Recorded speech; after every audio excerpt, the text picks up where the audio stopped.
Hey everyone, welcome to week 1 of our study through the book of 1 Thessalonians. I don't know how we got in the habit of calling books in the New Testament books. They're not books. It's certainly not 1 Thessalonians. It's a letter.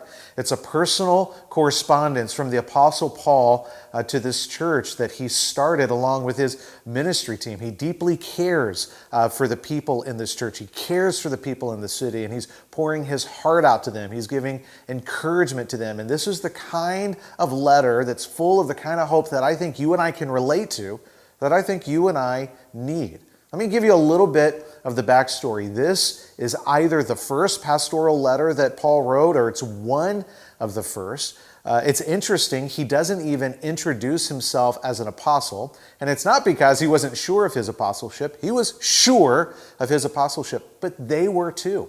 They were one of the churches in one of the regions that really didn't question Paul's leadership. They didn't question his call from God. They didn't question his place as a leader, as an apostle. Some people did, and that's why in other pastoral epistles, Paul defends his apostleship. But for whatever reason, and I'm sure it was a blessing to Paul, he didn't need to. Their relationship was so strong. Their trust was so high. So that's a great thing. Another thing that's going on in this coastal city of Thessalonica, you see that there is a group of people who had turned from the idols and they turned to Jesus. Now, we tend to struggle, I think, a little bit to relate to idols unless you've lived in a place that was dominated by temples. I used to live in the Salt Lake Valley. It was dominated by temples. If you've ever lived in other countries or spent time doing business in other countries like India, you'll see the landscape is literally dominated by the presence of temples and idols. But for most of us, especially if you live in the Midwest, that's not something you're used to seeing. It was very common in that region at that time in that city of Thessalonica. And it's not just the object of worship. That's not only what it is. It's deep. It's profound. It's significant.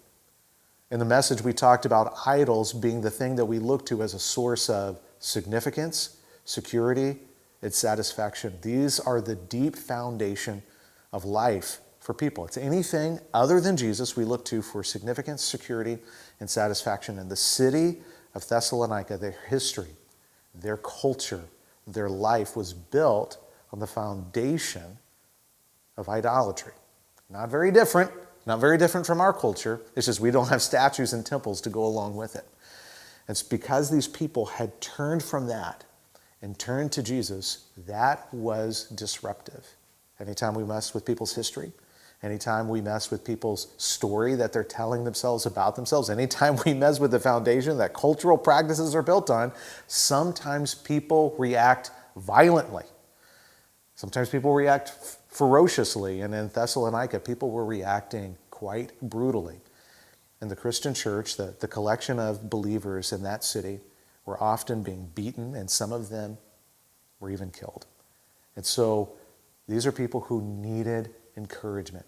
They needed to know God had not forgotten them, that God had not abandoned them. And while their story is not our story, I think this is something we can relate to. How many of us ever feel like circumstances in life are conspiring against us? How many of us ever feel like there are things happening in life that are trying to crush us, to limit us, and to hold us back? How many times have we experienced things that have caused us to say, I just don't know if I can keep doing this. I'm just fed up and I'm tired with reality. I just want it to be different.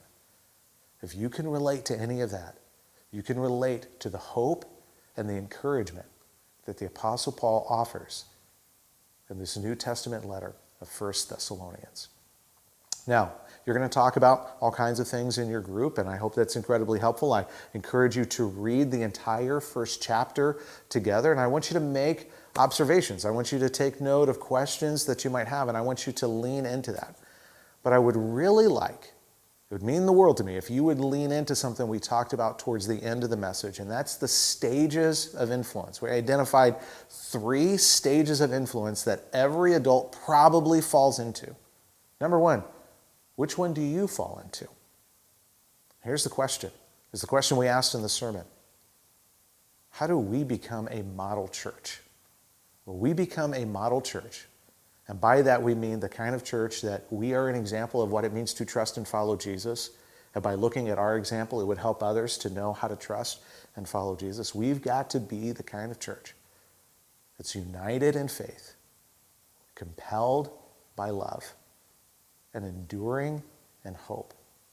The kind of church where people in the three different main stages aren't working against each other, but united together.